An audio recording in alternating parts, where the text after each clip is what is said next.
Hello and welcome to this video. I'm afraid I'm going to have to revisit Van Morrison again. Recently, Tim Bonus set me a task to sample another Van Morrison album.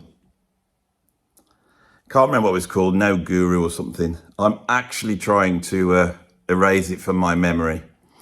It didn't go well, shall we say, and I did try my best, and I approached it with an open mind. So, since I've heard it, well, I'll tell you all about it once you watch this bit of video, because the way I thought I'd do it is, I would love to actually put the record on and just listen to it and give you my thoughts, but of course, YouTube would block it, or Van Morrison would want some of my hard-earned ad revenue money, and he would grab it off me, and I'm not having Van do that. Other people I don't so much mind so much, so I don't want to play any of his horrible music. So I thought I'll do this, put it in Patreon, where they don't worry about the copyright so much, and they could actually see my actual reaction, but something very strange happened.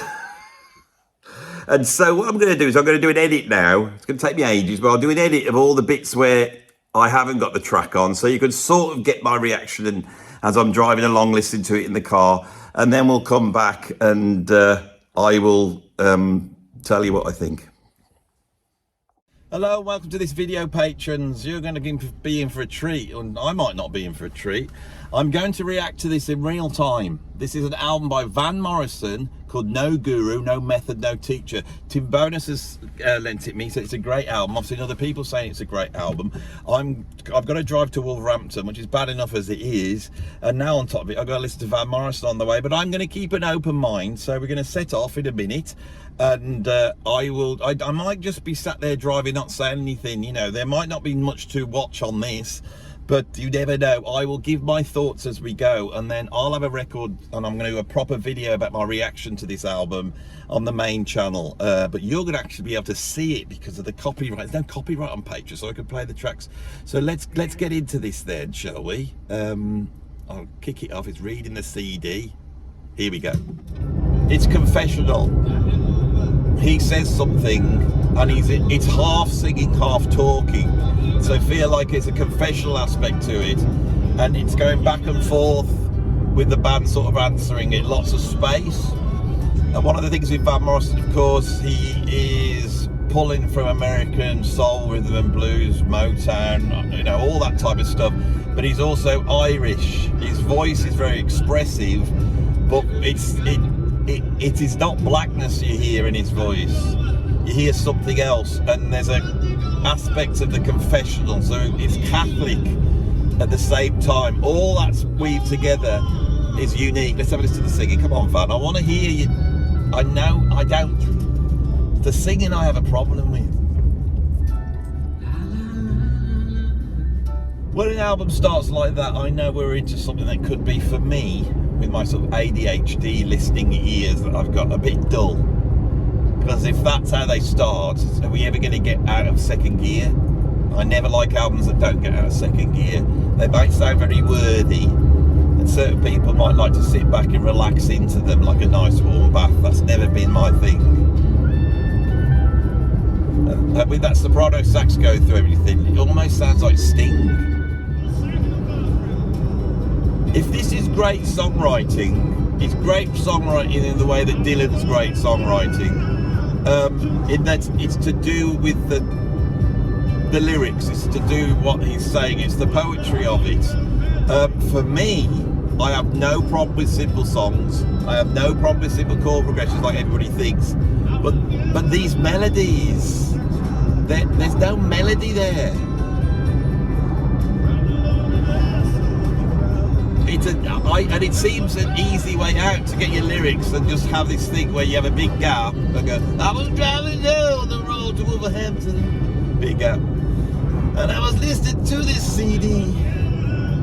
I was listening to all the brushes on the drums. I was wondering if it was the sort of thing for me, you know, and I think that's easy to do.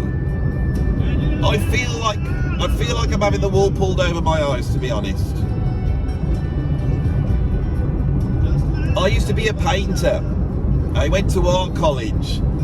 I had to deal with all sorts of stuff that was very avant-garde, students doing all sorts of weird things, and other people going, this is a con. And there was always this thing about it being a con, right? And I think what that did for me was make me quite open to things that are quite avant-garde and weird, right? But also, it made me very aware of the idea of elite art or elite music. That certain things are just held up to be great. They just arrive there, and you know, people talk about it in a hallowed voice. I honestly think this is what we've got with Van Morrison. Nothing against people liking it, nothing at all. But I think this is music for a certain type of person to relax. It's like, it's easy listening basically. It doesn't stretch you at all musically. There's nothing sumptuous in the musicality for me. The Beatles are sumptuous. Joni Mitchell is sumptuous.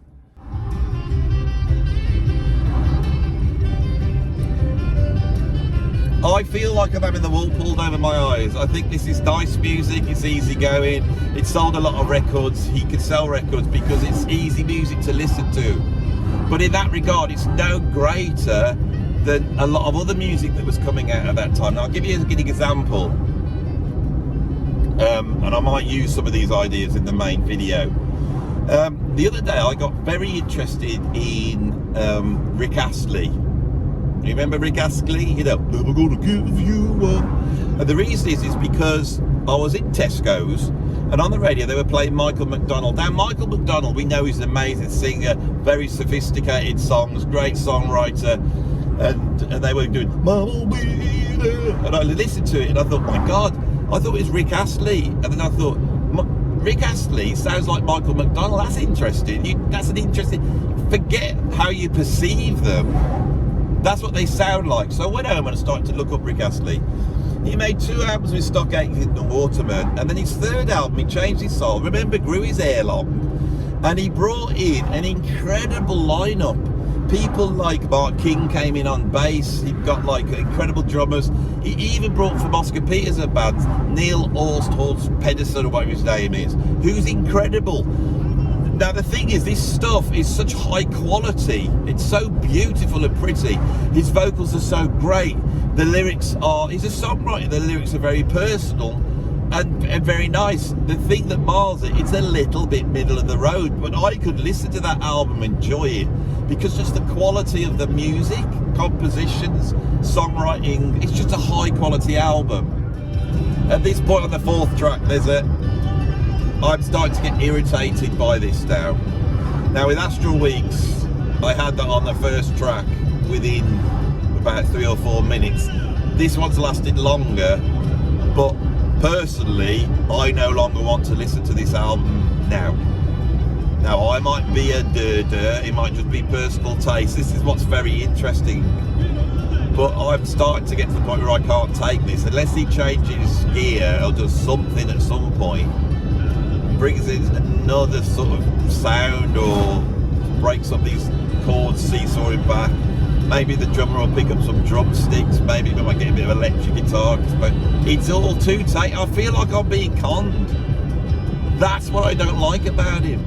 I feel like I'm supposed to like this because it's proper songwriting and he's an absolute genius. Van Morrison's a genius. Oh, he's so good, isn't he? Oh God, yeah, brilliant. I love so, it's all that bit. This is what I expect from him. I think I'm going to get this sort of transcendental, spacey, you know, English, Irish, Americana thing all weaved in, and it's going to be trippy. That's what I thought Astral Weeks would be like.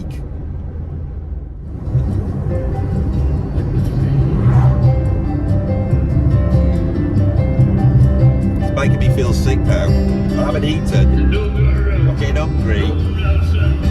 And if I had some music take the mind off, I'll be alright. Shut up, God, he's not even in key now. He's starting to get to me. What do I do it for?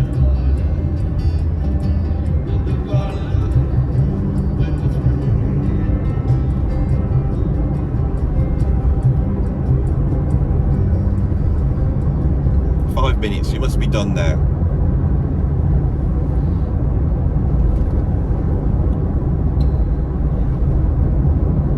It's still going.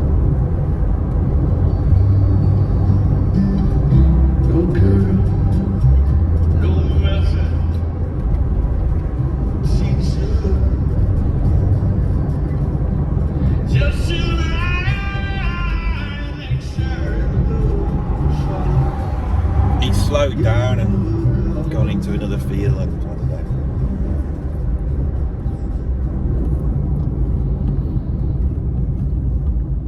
I feel like I'm going to be sick. I might have to stop this video because I genuinely stopped. Suddenly I feel sick.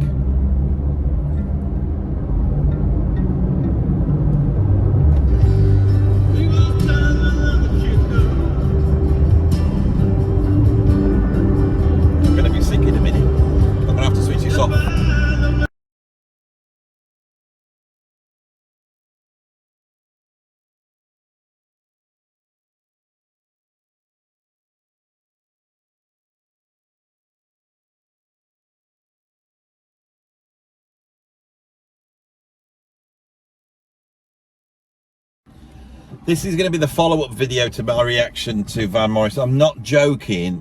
I was listening to that and I started to think I don't like this album anymore. I fast forward it. And suddenly I started to feel sick. Like I thought I was going to vomit. If you watch the camera, you'll probably see me starting to sweat. I went cold.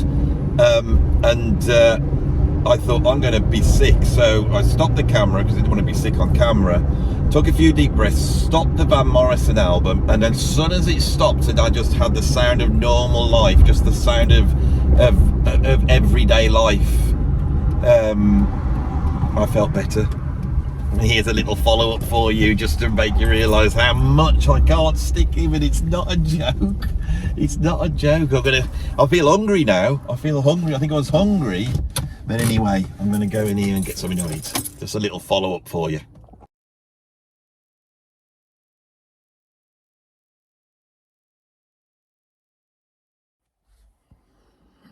So since that's happened, I've been trying to sit in a darkened room. This is what the doctor said to do. He said, go and sit in a dark room, and he goes, pretend you're Marlon Brando in Apocalypse Now. He said, get a little shaft of light and then just move in and out like that a little bit, then back into the shadows, you know, like that. You could do a bit of that there. And then you can move around like this. He said by creating this enigmatic sort of persona, it might actually make sense of this video in the same way that Marlon Brando bizarrely managed to tie up and make sense of the loose ends that were hanging around at the end of Apocalypse Now. Very strangely, I bet Francis Ford Coppola never thought that that was going to happen, did he? Now, Apocalypse Now has got an incredible soundtrack, one of my favourite soundtracks, and it's got the Doors, the end, it's got a lot of electronic stuff, a lot of stuff taken for the 60s. It's trying to create this swirling 1960s psychedelic sound, you know, as Marlon Brando, you know, eases in and out like that, mumbling to himself about people having their arms cut off because they had the injections, and people who do that, you can't beat them. You know, all that bit that he improvised. But if you put that album on, the soundtrack album of Apocalypse Now, I'll tell you what won't be on there. Bloody Van Morrison, Astral Weeks. You know why? Because it would ruin anything. So we have to really deal with the fact that this isn't made up, you see. I've been a little bit facetious here, right? I'm playing with the form a little bit with this lighting effect that I'm enjoying at the moment, just to try and make something good out of this. But the truth is, I tried my best, and I genuinely thought I was going to vomit. My mouth filled so much up with saliva that I couldn't speak anymore. That is why I shut the camera down. I then had to pull the car over, you know, spit all the stuff out, and I couldn't breathe, and I thought, I'm going to be sick, I'm going to be sick. And at some point, I'd switched it off, thank God. And once it wasn't in my consciousness anymore, I just felt that nausea slowly edge down and edge down. I then nipped into Tesco's, picked up an orange juice and a sausage roll. I had that.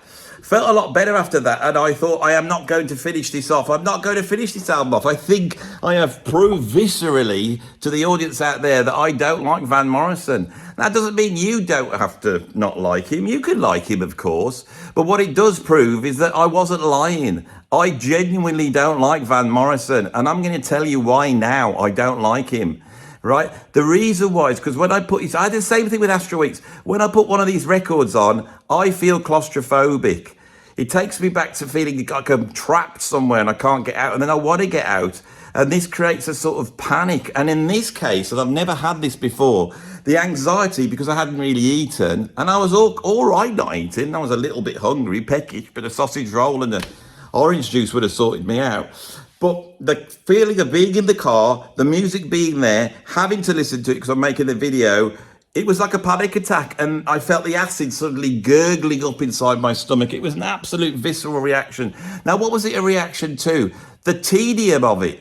Right, it's so boring. There's no two ways about it. It's boring on every level. The songs are boring. The music's boring. The chord progressions are boring. There's no melodies there whatsoever, right? But it gets worse than that, because then you have his voice, and he seems quite happy to bark his way through exactly the same tune on every single song.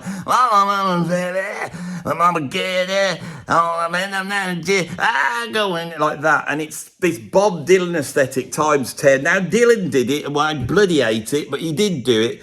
And then you get some Irish bloke, listens to Bob Dylan, think, well, I can do that, and he starts barking away like that with an even worse voice. Right, because the thing is, Dylan never has the pretense of being a good singer, but Van Morrison does. And he thinks whelping away like that is somehow copying, I don't know, some soul singer, I don't know, Jackie Wilson, or I don't know, somebody like that. But there, it's not. It's not. And then you get this sort of pretentious, fey approach to soul. It's like blue-eyed soul. And all the musicians that are playing in band are very tasteful, and they know how to, they got a groove, and they know how to come up with all this stuff. And I've been surrounded by these types of players, and these are the ones who verge into Americana, and I find them annoying. They never get, the drummer's always got to play brushes, because he's playing brushes on every single track. Even when he could be playing a nice backbeat with a snare drum, Jackie Wilson's drummer would be doing that. You know why? Because he wasn't a pretentious fool. But Van Morrison's drummer's got to stick brushes on everything because it's tasteful. It's supposedly tasteful. And that's the thing I can't stick. Now, the sort of types who like this, they don't like Sting. They don't like Rick Astley, right? But both Rick Astley and Sting are way better than Van Morrison. Now, this album doesn't sound like the meandering tomfoolery of Astral Weeks, the incompetent just droning on to get an album out the way that happened there. This has been thought out and produced. This is very tasteful, but it never gets out of second gear. And with the addition of that soprano sax, which is not even original, he's lifted it off Dream of the Blue Turtles. It's the Sting sound that Sting got on Dream of the Blue Turtles. And they've gone, well, that's what middle of the road people do. And Dire Straits have done that. And in 1987, 86, whenever that came out, it's obviously following like that. The record company's put it together like that. And so you get what sounds like sub-Sting, because it hasn't got Sting's chord progressions, it hasn't got Sting's arrangement. It's musically not as good as Sting. No way, right?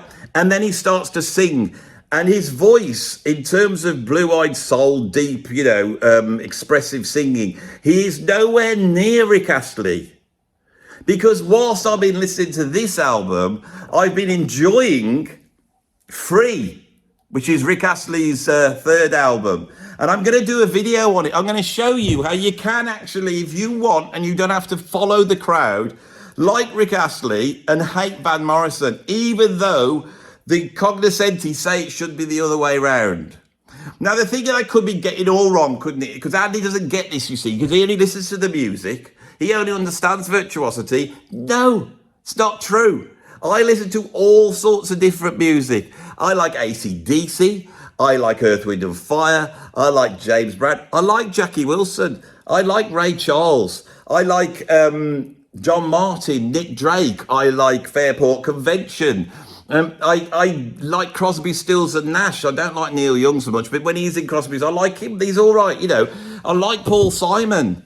Right, I don't have to hear lots of fast notes. I'm not that stupid, you know. I can appreciate stuff that just hasn't got fast playing in 15, 16. I can do that, you know. And believe it or not, I can appreciate a lyric. And some lyricists are very moving. I would say Joni Mitchell for me is a very moving lyricist. Very, very moving. Who else do I like lyrically? Nick Drake I like very much. Frank Zappa I think is actually a very interesting lyricist. He's a great lyricist. Peter Gable's a great lyricist, I think, in a sort of cosmic English aesthetic type of way, you know. And he paints these surrealistic pictures on Lamb Lies Down in Broadway. I feel like I'm taken off on his carpet ride of psychedelic imagery. And I feel like I'm supposed to be having that with Van Morrison, that there's this sort of mystic aspect to this sort of esoteric Irish paganism that is coming through the blue-eyed soul. But I don't hear it. What I hear is massive self-indulgence. I hear somebody that was actually pretty good in the early days, that came out with a sort of Irish version of rhythm and blues that was sounded pretty good next to the Kinks and, you know, next to the Small Faces and the Beatles. It sounded pretty good. Them were great. Baby Please Don't Go is great. Then he makes this Astral Weeks. It happens to come at the right time. You know, there's a lot of hippies in 1968 that wanted to chat girls up by sticking that in the background. And it will sit in the background because what this is middle of the road music. It's absolutely middle of the road. And it should be placed in the same bracket as a Barry Manilow or something like that, or a Rick Astley. But we'll have to remember that Barry Manilow and Rick Astley are way better than Van Morrison. I'm going to say it now. I don't think Van Morrison's very good. And I think the reason he walks around either giving very pretentious interviews of how he's waiting for the muse to arrive or having been horrible to everybody is because this is the little man that has been pumped up for the last 50 years by the critics. Over and over again, and he thinks he's something special, and it takes along everybody else with him, and no one has the guts to say, for those people who do like him, the reason why I like this is because I am too up myself to put a Sting album on, right, or listen to Clannad or something like that, you know, puts on Enya, something that's way better. Right, because Enya doesn't keep barking at you and making you jump and making me feel sick. Right, now, of course, everybody can like what they like, can't they? We can all like what we like, okay? You can like what you like, and I can like what I like, and I don't know, Keir Starmer can go home and listen to whatever he likes to listen to when he gets home, probably Pet Shop Boys, Bronski Beat. You know, and over on the other side, Trump can probably go home and listen to what he likes to listen to when he gets home, which is probably Colonel Bogey, which he stands and salutes. And then he'll probably put a bit of I don't know, Fleetwood Mac's Rumours on. I see he's that kind of guy. It's hard to tell with Trump, isn't it? They can all like what they like, all right? They can all like what they like. And you can say, Andy, you're a fool. But at least I've got an opinion about it. There's things I like. There's a great bunch of stuff which is okay, and I can put up with stuff on the radio. There's some stuff that is a bit mediocre, and then there is stuff I hate at a visceral level. Not much, but Van Morrison is it. Now, I don't know if any of you in the UK remember, if you go back to about 1983, there was a Night of Blues, I think, on BBC Two. It went on all night, and any music on the TV I was very excited about. And Eric Clapton was on, and I like Eric Clapton. Now, he does middle-of-the-road tats, you know. Not in the early days, but by the time you get the mid-70s, which this concert came from, he was doing middle-of-the-road tat. But I got to be honest, I could listen to his beautiful voice all day. I could listen to his non-challenging but very beautiful and well-sculpted guitar playing. He'll do some nice songs. He's a good songwriter. I like Eric Clapton. I like him. Right? But to get to this Eric Clapton, does anybody remember this? To get to Eric Clapton, right, you had to wade through a Van Morrison concert. And I sat there exasperated, waiting for this thing to end in the middle of the night on my own, going, oh, shall I go to bed? I don't know. I'll stay up. I'm going to see Eric Clapton. And I've got to be honest, Eric Clapton was not, it was not as good as, it was good, but not worth wading through that Van Morrison, which I think has got me on a visceral level, because I think this idea of being trapped first happened that night. Of going, shall I keep listening or shall I go to bed? I'm tired. I feel a bit sick. Maybe I felt a bit sick. Maybe as a young man, I'd gone for quite a long time without eating because it's about 3 o'clock in the morning. I suppose I'd have my waffles and whatever. I'd had, you know, baked beans, waffles, and, you know, some carrots and peas. And probably about 6:30. So I might have been hungry then. And I think maybe in the car it triggered that memory. The fact that I'm bringing this up in front of you, it's probably the case. Does anyone remember? Does anyone else have a memory of Van Morrison being on late at night and it being bloody horrible? The Last Waltz, that crappy film with the band. Now, the band are way better than I think because all I remember is that Last Waltz film. Now, there was somebody I wanted to see in that, so I watched it all the way through. And by the time they came on, I think it could have been Eric Clapton again. Who else was there? I can remember Muddy Waters was all right. Is Van Morrison in that as well? Because if he is, that bloody little Irish evil goblin has done me I can't stick him. I'm not joking here. You're laughing your head off going, oh, it's brilliant, Andy. It's so funny. I love it when he hates Van Morrison. I actually genuinely hate him. You know, when I'm taking them to get a Lou Reed or somebody like this, you know, I don't really mean it. I like him, really. But Van Morrison, someone's got to say it, right? Now, as I said, you can like what you like. You can all like what you like. But this is my channel, and I'm here because I've got taste. People have come along and go, I'll check this Andy Edwards out, and they've heard what I've got to say about music. They've looked at my record collection. They've seen how funny I am and how clever I am. They've realised I play the drums and play all the other instruments. They go, he's not a bad musician. He knows about his music. And he knows about music, and he's got taste. You've all made a judgment like that. Some of you haven't, but I don't give a toss because you're the stupid ones. But the clever ones have realised that amongst all the arrogance and egomania that you're seeing here on this video is a man with musical taste. And my ears tell me this is a con. He's not that good. Why is he so popular? Because he makes middle-of-the-road music for the poshies. I rest my case. And some of you may have, you know, burrowed so deeply far up the fundament of that concept that you actually believe that you like him now. And you'll sit there going, well, Andy, I do actually really like him. I'm sure you do. I'm sure you do. It's the same explanation of how the whole the whole country of Germany could get taken in by Adolf Hitler. It's the same thing. And if you actually look at Van Morrison and Hitler, you will see the same sort of pudgy exterior, right? I can't stick him. You know, everyone's comparing bloody Trump to Hitler because he's got the same pudgy exterior, I know. But it should be Van Morrison that has that absolutely insulting correlation done. And he's come out a bit far right recently. He didn't like the COVID, did he? For me, that's the only thing I like about him. I will keep going because I've got to be honest, I like Baby Please Don't Go. I like, although it's overplayed, I don't ever want to hear it again. But Moondance is okay. And I did own Moondance at one point, but I can't remember if I only liked the track Moondance on it. I can remember thinking, God, this is way better than Astral Weeks. Everybody, what is everyone going about Astral Weeks? Why aren't they going on about Moondance? There's got to be so. Has he done anything else that's not turgid, two-chord, barky crap with a load of pretentious lyrics that I can't understand anyway because he just mumbles? Is there anything else? Come on, did he do like a techno album or a heavy metal album, or did he do a collaboration with George Clinton, a real funky thing? You know, is there something he's done?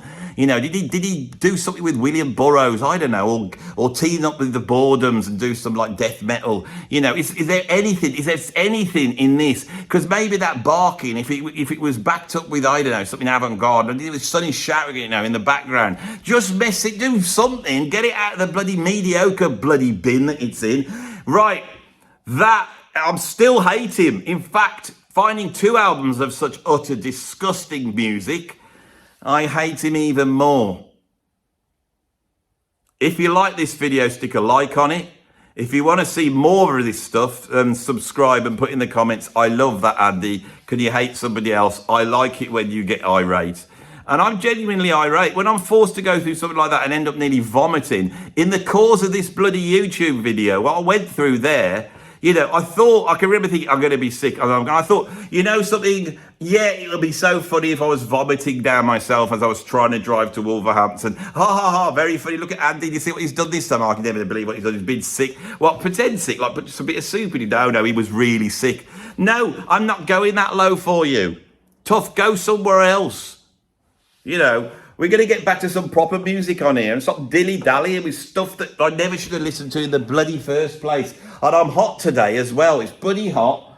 I've been working all day long. I'm thirsty. I'm going to go and get an orange juice and a sausage roll if I can keep that down, because he might have ruined that bloody enjoyment for me. Van Morrison, my God, if you like him, you need to really check yourself.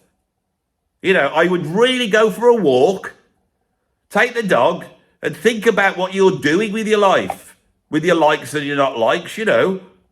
Because when you're lying on your deathbed and you think about all the stuff you've done and you go, oh my God, all that Van Morrison I listened to just because, you know, I wanted to seem like I was cool and in like the good stuff, you know, and really I wanted to have that Sting album, but I just felt like that was on, yeah. If you've wasted your life being like that, damnation awaits.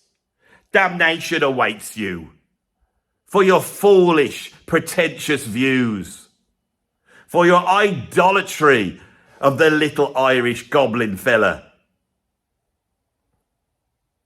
You could do better than this. You could do better than this. Think about it. I'm looking at you right now. I never look at you normally. I always look to the side. But I'm looking straight at you now. I'm looking straight at you and I'm saying, think about what you do with your life. Most of you are getting on now. You haven't got much time to go. Forget the Van Morrison. Put it away. Get the albums. Throw them out a car window somewhere, right? Somewhere where no one else will find them and take them home out of curiosity or put them on. Let's put this to bed. Let's make Van Morrison a thing of the past. Let's stick him in the bin of rock. You know, he can hang out with Finley Quay or wherever it is. Go on. Let's just put this to bed. Let's put him to bed. Van, put yourself to bed. You've made so much money. Stop going out. Stop bothering anybody. You had a good run, but I have seen through you, and I have proved it with my nausea. Done.